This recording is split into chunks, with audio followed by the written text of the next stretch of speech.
महाराष्ट्र राज्य वारकरी परिषद अध्यक्ष हरिभक्तपरायण विठ्ठल पाटील काकाजी यांच्या मार्गदर्शनाखाली दिनांक 17/9/2025 रोजी मिरज तालुका वारकरी साहित्य परिषद आढावा बैठक मिरज नदीवेस विठ्ठल मंदिर इथं संपन्न झाली। या बैठकीसाठी सांगली जिल्हा वारकरी साहित्य परिषदेचे जिल्हाध्यक्ष दीपक माळी महाराज उपस्थित होते। तसेच तुकाराम गायकवाड महाराज सांगली जिल्हा उपाध्यक्ष, त्याचबरोबर उज्ज्वला जाधव सांगली जिल्हा महिला कार्य अध्यक्ष, मिरज तालुका अध्यक्ष मारुती खोत, महिला तालुका अध्यक्ष माधुरी तोडकर, पश्चिम मिरज पूर्व महिला अध्यक्ष शैला पाटील, कार्याध्यक्ष जयश्री पाटोळे, महिला उपाध्यक्ष पश्चिम पुष्पलता सावंत, मिरज पूर्वच्या सचिव संगीता पाटील, सांगली मिरज कुपवाड शहर महानगरपालिकेच्या अध्यक्ष इंद्रायणी मुगलखोड, उपाध्यक्ष स्वप्नाली बामणे, मिरजचे उपाध्यक्ष भानुदास यादव, एरंडोलीच्या लक्ष्मी पवार, सांगलवाडीच्या महिला ग्रुप अध्यक्ष शिपूरच्या बुवाताई व या कार्यक्रमासाठी विठ्ठल मंदिराचे अध्यक्ष माळी महाराज, त्याचबरोबर सर्व विठ्ठल मंदिरातील भाविक व राम मोरे व मिरजेतील महिला हरिपाठ ग्रुप, गीताताई पिसे आणि लांडगेवाडी येथील आनंदा पाटील, शिवाजी कोरबू, दीपक माळी महाराज यांनी त्यांना मार्गदर्शन केले। 11 रोजी होणाऱ्या महिला हरिपाठासाठी या ग्रुप्सना माहिती देऊन ग्रुप करण्यास विनंती केली आणि याचबरोबर वारकरी साहित्य परिषदेच्या संपर्क प्रमुख होत उपस्थित होत्या। या सर्व मंडळींनी पत्रकार परिषद लताताई शिंदे यांच्या उपस्थितीत घेतली आणि विठ्ठल मंदिरामध्ये मिरज वारकरी साहित्य परिषदेच्या सर्व पदाधिकाऱ्यांच्या माध्यमातून हा कार्यक्रम संपन्न झाला। रामकृष्ण आजची जी मीटिंग झाली यामध्ये आढावा बैठकमध्ये कोणते प्रश्न आपण मार्गदर्शन?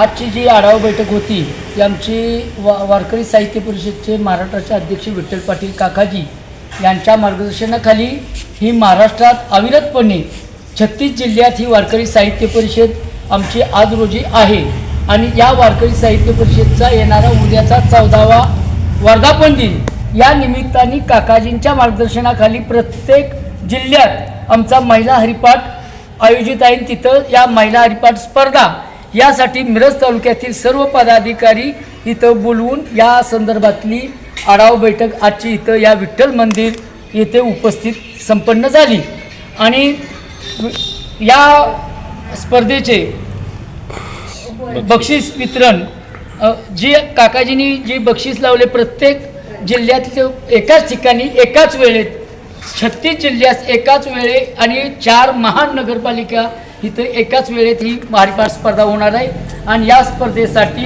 प्रथम क्रमांक बक्षीस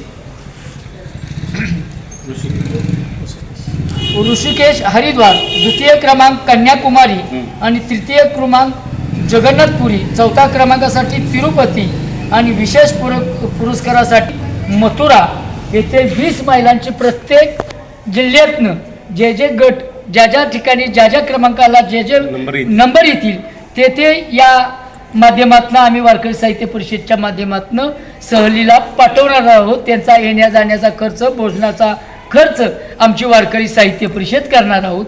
या निमित्त आज मिरज तालुक्यात सर्व आमच्या तालुका अध्यक्ष असतील, उपाध्यक्ष असतील, महिला तालुका अध्यक्ष असतील व सर्व संपूर्ण हरिपाठमधल्या सर्व महिला अध्यक्ष यांच्या संपन्न या विठ्ठल मंदिरमध्ये आमची आजची बैठक संपन्न झाली। यासाठी आमची आजची आढावा बैठक होती। अतिशय सुंदर आपण उपक्रम राबवलेला आहे, त्याबद्दल सर्व भक्तजनामध्ये आनंद आहे।